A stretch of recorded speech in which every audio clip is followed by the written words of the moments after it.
خدا کے مقدس کلام میں سے وائس کی کتاب اس کا 8واں باب جو کہ 17 آیت پر مشتمل ہے۔ دانش مند کے برابر کون ہے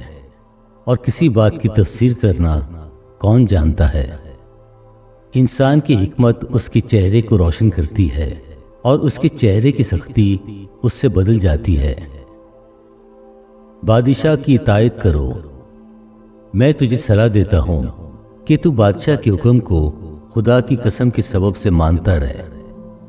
تو جلد بازی کر کے اس کے حضور سے غائب نہ ہو اور کسی بری بات پر اصرار نہ کر، کیونکہ وہ جو کچھ چاہتا ہے کرتا ہے، اس لیے کہ بادشاہ کا حکم بااختیار ہے اور اس سے کون کہے گا کہ تو یہ کیا کرتا ہے؟ جو کوئی حکم مانتا ہے برائی کو نہ دیکھے گا، اور دانش مند کا دل موقع اور انصاف کو سمجھتا ہے، اس لیے کہ ہر امر کا موقع اور قاعدہ ہے، لیکن انسان کی مصیبت اس پر بھاری ہے، کیونکہ جو کچھ ہوگا اس کو معلوم نہیں، اور کون اسے بتا سکتا ہے کہ کیوں کر ہوگا۔ کسی آدمی کو روح پر اختیار نہیں کہ اسے روک سکے، اور مرنے کا دن بھی اس کے اختیار سے باہر ہے، اور اس لڑائی سے چھٹی نہیں ملتی، اور نہ شرارت اس کو جو اس میں غرق ہے چھڑائے گی۔ شریروں اور راست بازوں کا موازنہ، یہ سب میں نے دیکھا اور اپنا دل سارے کام پر جو دنیا میں کیا جاتا ہے لگایا۔ ایسا وقت ہے جس میں ایک شخص دوسرے پر حکومت کر کے اپنے اوپر بلا لاتا ہے۔ اس کے علاوہ میں نے دیکھا کہ شریر گاڑے گئے اور لوگ بھی آئے، اور راست باز پاک مقام سے نکلے اور اپنے شہر میں فراموش ہو گئے۔ یہ بھی بتلان ہے، چونکہ برے کام پر سزا کا حکم فوراً نہیں دیا جاتا،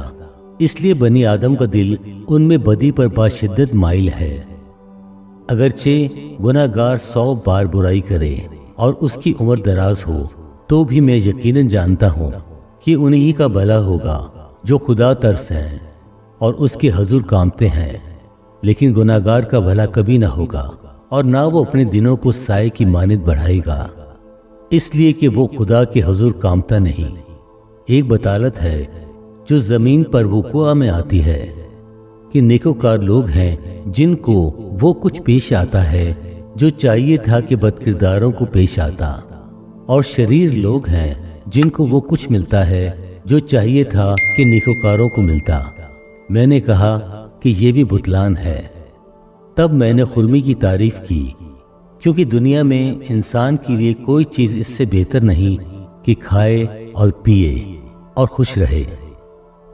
کیونکہ یہ اس کی محنت کے دوران میں، اس کی زندگی کے تمام ایام میں جو خدا نے دنیا میں اسے بخشی، اس کے ساتھ رہے گی۔ جب میں نے اپنا دل لگایا کہ حکمت سیکھوں اور اس کام کاج کو جو زمین پر کیا جاتا ہے دیکھوں، کیونکہ کوئی ایسا بھی ہے جس کی آنکھوں میں نہ رات کو نیند آتی ہے نہ دن کو، تب میں نے خدا کے سارے کام پر نگاہ کی اور جانا کہ انسان اس کام کو جو دنیا میں کیا جاتا ہے دریافت نہیں کر سکتا، اگرچہ انسان کتنی ہی محنت سے اس کی تلاش کرے، پر کچھ دریافت نہ کرے گا، بلکہ ہر چند دانش مند کو گمان ہو کہ اس کو معلوم کر لے گا،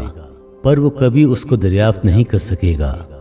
خدا کے پاک کلام پڑھے اور سنے جانے پر خداوند کی برکت ہو، آمین۔